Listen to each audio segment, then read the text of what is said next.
Hello and welcome to Lavnish Sir ki class.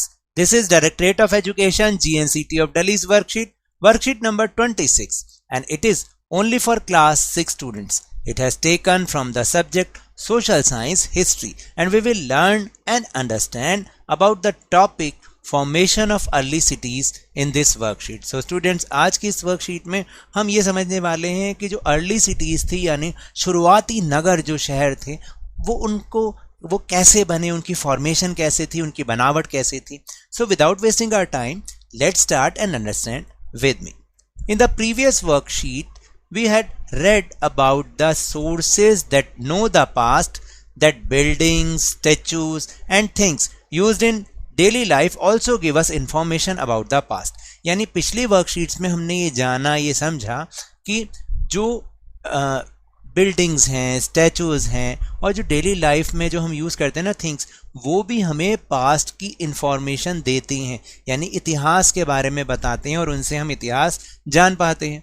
Today we will know about the life of the people of the past with the example of an ancient city. और आज हम एक ancient city के माध्यम से, उसके उदाहरण से, ancient city मतलब जो पुरानी इतिहास का नगर है, पूरा जो बिल्कुल प्राचीन काल वाला है, उसके माध्यम से हम जानेंगे कि उस समय के लोगों की लाइफ कैसे होती थी, वहाँ की सिटीज़ कैसी होती थी, कैसे उनका स्ट्रक्चर होता था, फॉर्मेशन होती थी, उनके बारे में हम जानेंगे. So let's understand with me. About 80 years ago, archaeologists found the site and realized that this was one of the oldest cities in the subcontinent. देखिए, आज से लगभग 80 साल पहले आर्कियोलॉजिस्ट कौन होते हैं? जो कि इतिहास की खोज करते हैं, हिस्ट्री के बारे में पता लगाते हैं. उन्होंने एक साइट का, एक स्थान का पता लगाया और फिर उसको जब स्टडी की गई उस पर और ये रियलाइज़ किया गया कि ये इस भारतीय उपमहाद्वीप का सबसे पुराने शहरों में से एक शहर है. As this was the first city to be discovered, all other sites from where similar buildings and other things were described as Harappan.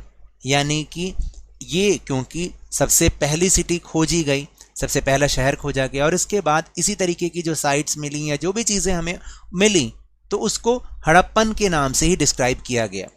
These cities developed about 4700 years ago. और ये जो शहर थे ये आज से लगभग 4700 साल पहले बने थे, विकसित हुए थे.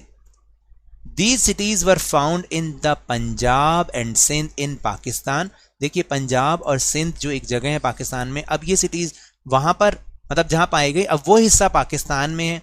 And in Gujarat, Rajasthan, Haryana and the Punjab in India. और हमारे इंडिया के गुजरात, राजस्थान, हरियाणा और पंजाब के जो जगह हैं वहाँ पर ये सिटीज़ पाई गई. Many of these cities were divided into 2 और मोर पार्ट्स. इनमें से ज़्यादातर जो शहर थे वो 2 या 2 से ज़्यादा भागों में डिवाइड किए गए. Usually the part to the west was smaller but higher. जो पश्चिम में जगह थी, जो पश्चिमी भाग था वो छोटा था लेकिन ऊंचा था. Archaeologist describe this as the citadel. और आर्कियोलॉजिस्ट ने इसे सिटाडेल यानी दुर्ग कहा. Generally the part to the east was larger but lower. और जो ईस्ट की तरफ पार्ट था वो बड़ा था लेकिन निचली जगह पर था, लोअर था, नीचा था. This is called the lower town. और इसको निचला शहर कहा गया. तो अब आपको पता चला जो पश्चिमी भाग था वो छोटा जरूर था लेकिन ऊंचा था, तो उसको तो दुर्ग कहते थे. और जो ईस्टर्न पार्ट था वो बड़ा था लेकिन निचले स्थान पर था, तो उसको लोअर टाउन कहते थे. Very often walls of baked brick were built around each part. और हर पार्ट को पक्की ईंटों से बनाया गया था. The bricks were so well baked that they have lasted for 1000 of years. और ये इतनी पक्की ईंटें होती थीं, इतनी अच्छी ईंटें होती थीं कि ये हज़ारों साल तक चलती थीं. The bricks were laid in an interlocking pattern and that made the walls strong. और जो ब्रिक्स हैं वो इस तरीके से बिछाई जाती थी, इंटरलॉकिंग पैटर्न के थ्रू बिछाई जाती थी और वो जो वॉल्स होती थी ताकि वो बहुत ज़्यादा स्ट्रॉन्ग बन जाए. तो अब आपको समझ में आया कि उनकी फॉर्मेशन कैसी थी, उनका स्ट्रक्चर कैसा था. सो Look at the figure number 1 and write the names of the major cities of Harappan civilization. ये जो साथ में अगर आप देखें यहाँ पर फिगर नंबर 1 बनी हुई है और यहाँ पर इंडिया के जो जगह हैं और जो पाकिस्तान की जगह है अब, ठीक है, वहाँ पर जो हरप्पन सिविलाइजेशन के बहुत सारी सिटीज़ थी उनको दिखाया गया, शो किया गया है। जैसे कि मैं आपको दिखाऊं, दिस इज़ गुजरात और यहाँ पर कई सारे जो सिटीज़ थी जैसे कि लोथल, धौलावीरा, है ना, और फिर ये क्या है, जानहुंदरो और मोहनजोदड़ो जो कि अब पाकिस्तान में है।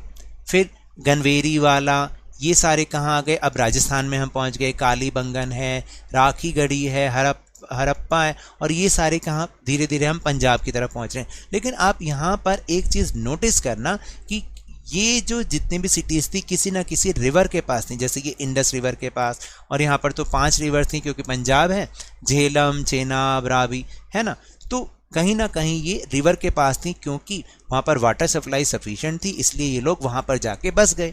तो इस तरह से हमें अब इनके नाम यहाँ पर भी लिखने हैं इस क्वेश्चन के आंसर में। So let's see the answer. So कौन कौन सी सिटीज़ थी उनके नाम हम एक बार फिर से देख लेते हैं। मोहनजोदारो, धौलावीरा, कालीबंगन, राखीगढ़ी, गनवेरीवाला एंड लोथल। इस तरह से आपको लिखने हैं। Now second question, tell us about the architecture of cities of Harappan civilization, यानी हड़प्पा संस्कृति के जो शहर थे उनके आर्किटेक्चर के बारे में अब आपको लिखना है। तो ऊपर से ही हमने इसको लिया है कि many of cities were divided into 2 और मोर पार्ट्स, 2 या 2 से ज़्यादा पार्ट्स में वो डिवाइड होते थे। Usually the part to the west was smaller but higher, वो जो वेस्ट वाला पार्ट होता था वो छोटा होता था लेकिन ऊंचाई पर होता था। तो archaeologist describe this as citadel, यानी कि इसको दुर्ग कहते थे। Generally the part to the east was larger but lower, जो ईस्ट की तरफ पार्ट था वो बड़ा था लेकिन निचला था, तो this is called lower town. Very often the walls baked brick were built around each part, और दोनों पार्ट्स के चारों तरफ जो है ब्रिक से दीवार बनाई जाती थी जो कि बहुत मजबूत होती थी। तो टेलीग्राम ऐप पर भी हमने अपना चैनल लवनीश सर की क्लास बनाया है जिसका लिंक आपको वीडियो के डिस्क्रिप्शन बॉक्स में मिल जाएगा। वहाँ से अगर आप हमारे चैनल के साथ ज्वाइन होंगे ना तो आपको सारी वीडियोज़ की लिंक एक साथ मिल जाएंगे, आपको कहीं सर्च करने की ज़रूरत नहीं पड़ेगी। So now that's all for this worksheet. अगर मेरे इस तरह समझाने से अब आपको समझ में आने लगा है तो इस चैनल और वीडियो को लाइक कीजिए, लाइक का बटन दबा दीजिए, शेयर कीजिए, और अगर आप न्यू हैं तो सब्सक्राइब भी इसको कर लीजिए ताकि आपको सारी नोटिफिकेशन टाइमली मिल जाएं। But remember, whenever you will go outside please wear your mask और wash your hands with soap and water regularly. और जब भी आपकी टर्न आए कोरोना की वैक्सीनेशन ज़रूर लगवाएं क्योंकि कोरोना को हराना है और ज़िंदगी को एक बार फिर से सुहाना बनाना है। इसी उम्मीद के साथ थैंक यू वेरी मच।